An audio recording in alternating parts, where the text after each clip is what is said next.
So I've been asked to make a couple of videos about some of the things that we've done in class, including things like that select and mask space inside Photoshop. Let's go see what the possibilities are. I'm sharing my screen and we're gonna go into our friend Photoshop. There's a couple of happy people. Oh, isn't that nice? What we want to do is take those nice happy people, put them in New York City. So we're going to send them on a little trip right here. First thing I want you to notice in my layers menu right here, you're going to notice that it says background. Always a problem. So if you double click on that layer, it immediately says, I want to call that layer 0. Now it's a named numbered layer and we can do things to it. What I want to do to it is go to my properties menu and say remove the background. If you don't see your properties menu, it lives right here. It's under the Windows menu like everything. Remove the background. Thank you so much. However, but you'll notice there's a little thing growing out of my neck here and under my arm. It's not working properly. So now I'm going to go back to layers and get into this layer select and mask space. So you can see I've got a mask here. It's like a cutout through which we're seeing this window. If I disable that by going into layer mask and disable, you can see that it's non-destructive. Everything's still there. We're going to go back and turn that back on again. And then what I want to do is get into the mask itself and get rid of that growth on my neck and fix what's going on under my arm. And there's a couple of nice little tricks we can do to do that. So I double click there. Yours might not look like this. Yours might look like this, onion skin, or you might have marching ants. So choose a system, choose a method that lets you see what you want to see. And don't feel like you're stuck with one. Bounce around in there until you're happy. What I like about this on black one is that I can really see the image itself and also what's going wrong with the selection. Like right there, whoops, that's not good. So what I'm going to do is actually get my object selection tool right here, roll over here, and it says, well, there's a whole huge selection here of this guy's arm. But remember when we did the lasso tool, Shift adds to the selection, Option or Alt takes it away. We want to remove under my arm, we want to remove this little hole under my arm from the selection.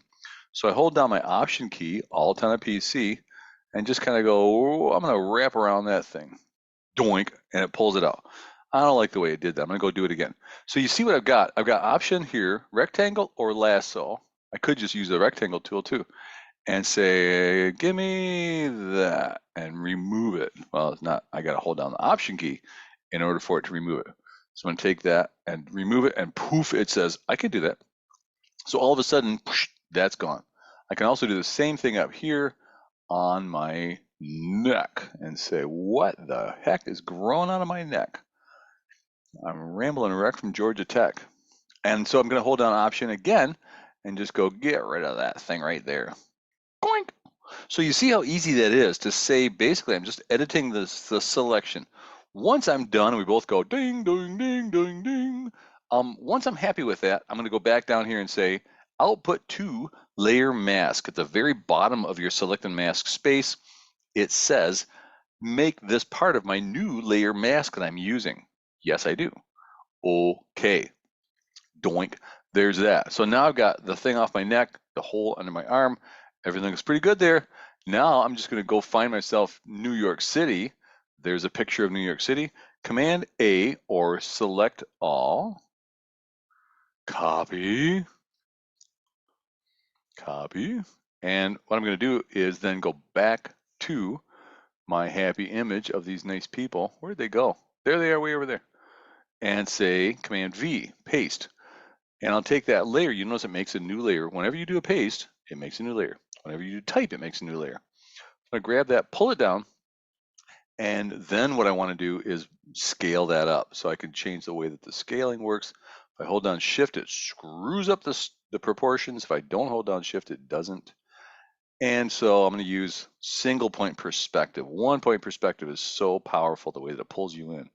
If you get a chance, Google a video called Stanley Kubrick Loves One Point Perspective. It's about the director. Okay, so now I'm kind of happy with that, more or less okay. A little bit raggedy around my head. I might go back and fix more of that mask I can. But the other thing I want you to know is how to do this. I'm going to add If I'm clicked on New York and I add a select or an adjustment layer right here, adjustment layer, whoopee cushion, not that one. I want to add this adjustment layer, this guy right here, the little Pepsi logo down there, and say, I'll pick hue saturation. Sure. Properties menu comes up. It says, what would you like to do with that selection menu? I want to knock the saturation back a bit.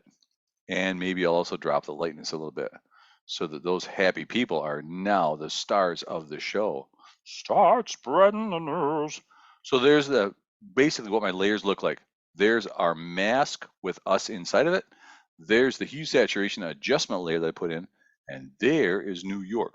Hopefully you're like, oh my God, that is so cool. I found that really helpful. Thank you so much.